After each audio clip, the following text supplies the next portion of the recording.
Well, sometimes at the end of the day, I have some fatigue, and I sort of want to be unfocused.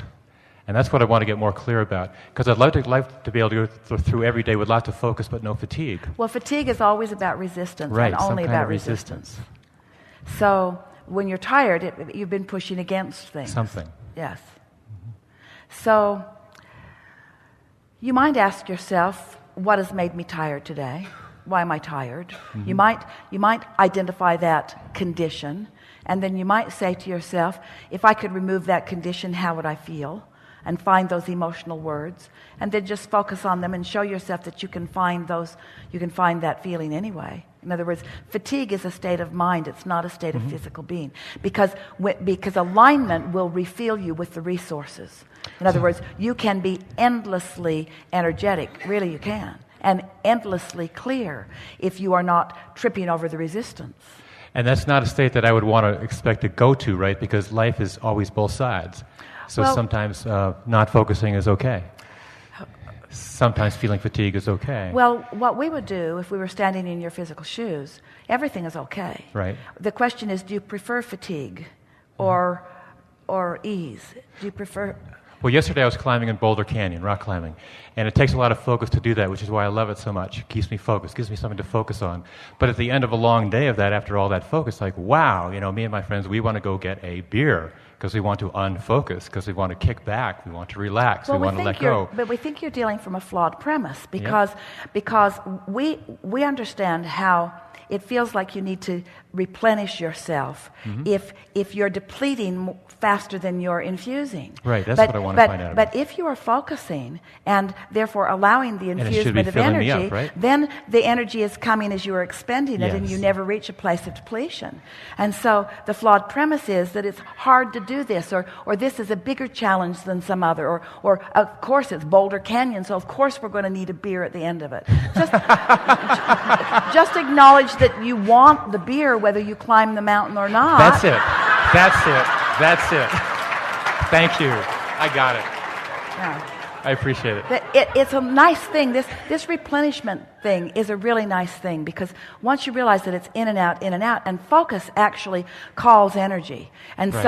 so if you're calling energy toward what you want rather than calling thought toward what you don't want, then you don't get that tug of war. It's your own resistance is the only thing that makes you tired, which means it's your perception of the problem that makes you tired. Right. Which means if you're focused upon the solution, you'll be energized. If you're focused upon the problem, you'll be depleted.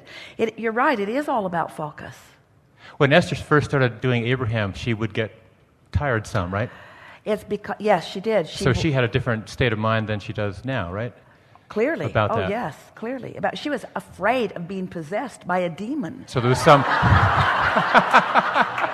So that would be called a state of resistance. So with time, she got used to it, and it became less resistant. Once and she's more open. The factors, there were a few things that happened that her experience, because words don't teach, her experience set her at ease when she realized that we were coming by her summoning, but we weren't holding her beyond her point of summoning. So if the telephone would ring and she would want to answer it, we didn't say, please don't go, or don't you dare go. In other words, when something happened that distracted her, there was no the thing that she worried about that was in her mind was being possessed by something, by being controlled by something. Right. And so the combination of having the experience and actually listening to what we were saying and applying what we were saying set her at ease. And so that similar resistance must be in me, not that kind, but so whenever I'm fatigued at the end of the day, it's because I was at part of that day focusing on something I didn't want. And if I could then go general at that moment. Well, just be easy about it, because even hitting something like that so head on, even to say, I shouldn't be tired at the end of the day and clearly I have resistance, is just adding to the resistance. Yeah. And so a better way of going about it is notice your exhilaration points. Yes. Notice how good you Right, feel. right. Notice how good it feels when you first step outside. Notice how good it feels when you take those deep breaths. Just notice what feels good and don't push against what doesn't. Right. And before you know it, what feels good will be dominating your experience in your words, in your thoughts, in your behaviors. You're bringing us back around to something that is really worth considering.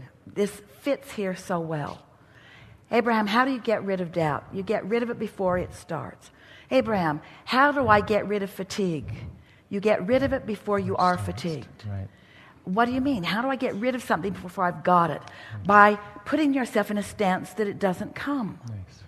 By acknowledging that this is infinite resources that you have access to, and that they're flowing to you unless you're doing something to block it. And then by noticing when it flows and noticing when it doesn't, and do more of what makes it flow and less of what makes it doesn't. It really is that simple. And being easy on yourself and everyone else.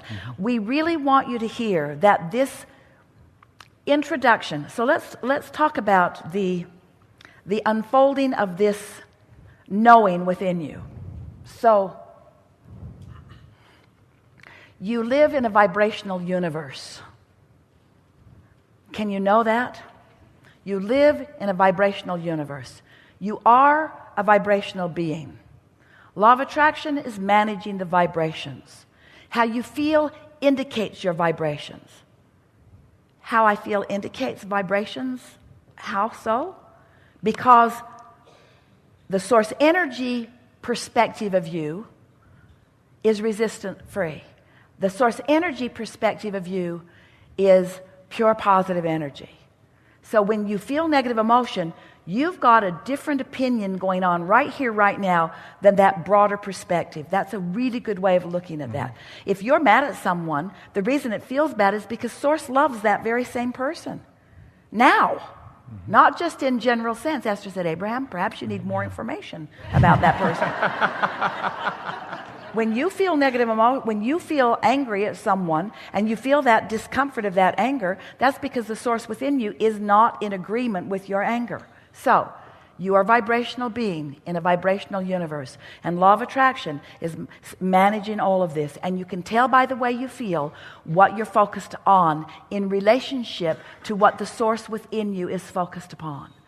So if you start with that premise, so then you feel tired. Well, what does tired feel like? Well, tired feels like resistance.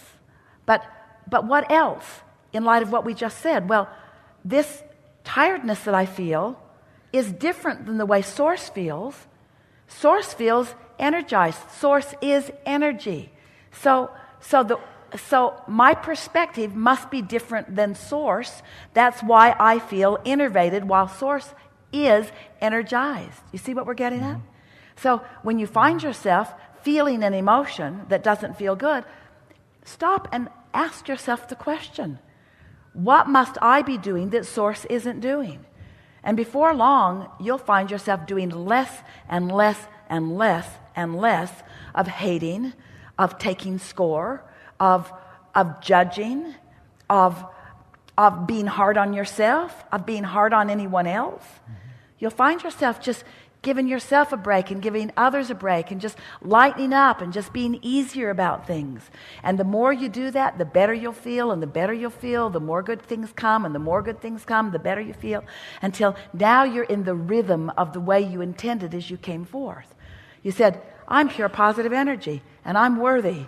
And there's where the action is, because there is where energy manifests, and I want me some of that. I didn't say it quite that way, but that's what you meant. I want to be there. Now, why do you want to be here at the manifestation point? What's so exhilarating about the manifestation point? Well, that point where thoughts turn to things, that's when the energy is moving the fastest. That's why you climb the mountain. You could walk around on the ground. Why don't you just walk around on the ground?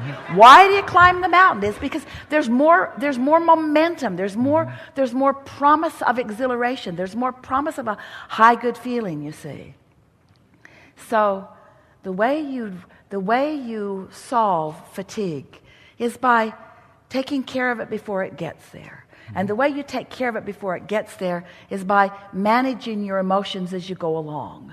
And the way you manage your emotions as you go along is by feeling maybe some negative emotion and then soothing it until you become. That's the way the wire walker, the first day that he set out on his rig, he didn't just jump on and run across. He found balance. He convinced himself that he had balance long before he went across the Grand Canyon, or long before he went across Niagara Falls, long before he takes those treacherous treks.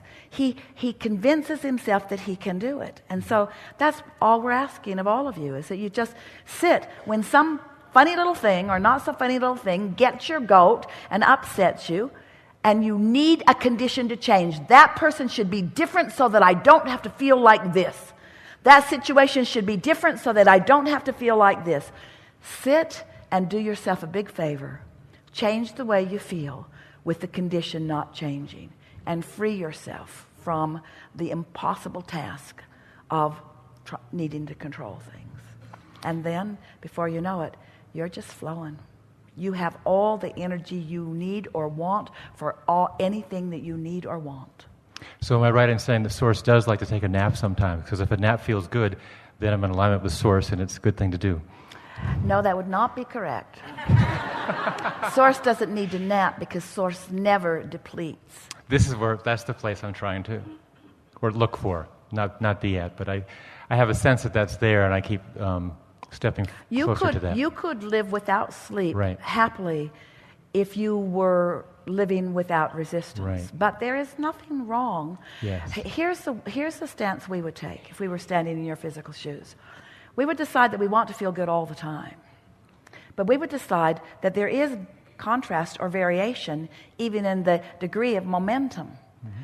In other words, I can feel good and feel ease and content. And I can feel good and feel passion and enthusiasm. And they are different emotions, but they all feel good. Mm-hmm. Because in the contentment, there is less momentum. In the passion, there is more momentum. Mm-hmm. So that's where we would look for our contrast. That's what I needed to hear today. I love that. That's where we would look for that. And so do you need negative emotion?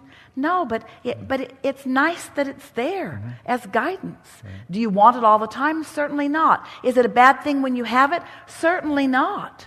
We want you to appreciate and embrace your guidance system, because that's the way you mold the clay that is the energy. The energy is the clay that creates the worlds that you are creating.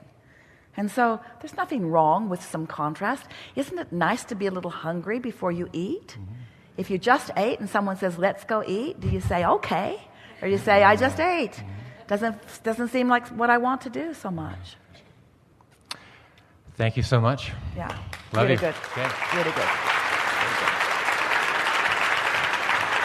Now what?